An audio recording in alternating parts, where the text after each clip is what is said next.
The reason why we wanted to have this press conference today was to really announce and to highlight some important legislation that passed this year in the Connecticut General Assembly. It passed with bipartisan support, with a lot of work from a lot of people, and hopefully what it'll do is will help to really move the lobster industry ahead, hopefully save the lobster industry here in the state of Connecticut.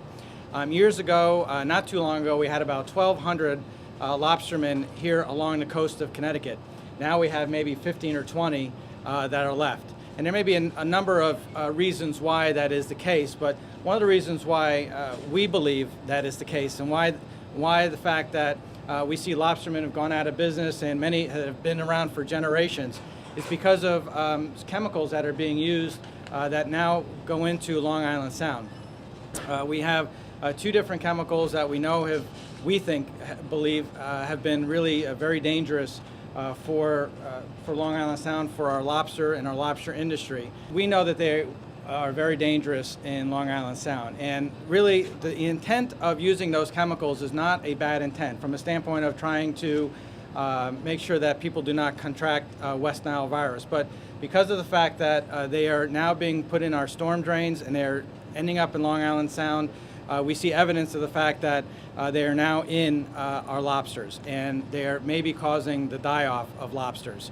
The folks who do this every single day can probably attest to this better than we can, but we as legislators saw this as such an important issue that we wanted to take a stand. We wanted to say that the Department of Energy and Environmental Protection really needs to stop using this chemical unless there was a very, very good reason, almost an extreme reason, to use these chemicals. Our goal is to, on a bipartisan basis, is to get our lobster industry back again, to bring it back to its glory, and to have folks who can now go back and hopefully to grow this industry again.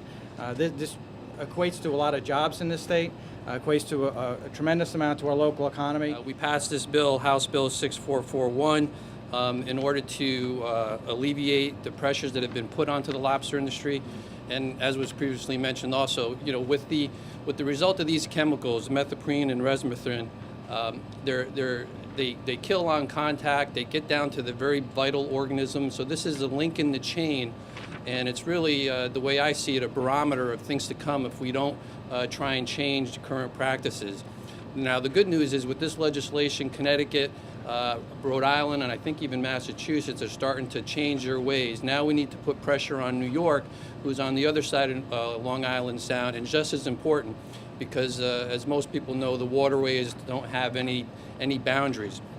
So New York State is still using these chemicals, and obviously they're using it to try and curtail the West Nile virus. But there are alternatives out there, and what we need to do is put pressure so that they can follow along what the other states are doing. There's usually more than one way to handle any crisis or issue, and we're hoping with this legislation we can show the way and get them on board, and then anyone who would be coming in contact to Long Island Sound, hopefully we can bring this industry back. The lobster industry was so crucial basically from the beginning of when we first came to America. The seafood and the ocean waterways have been our vital lifeblood, and even to this day, the industry is very important to our economy. And even though it's been decimated by changing these very critical drugs that are being used, these methoprene and resmethrin, we know that it's having a contact. We know that it's having devastating effects. Even though there are other mitigating factors, we know that this is part of it. And so with this legislation, we will get the studies done. We'll have more data that we can share so that we can apply this pressure.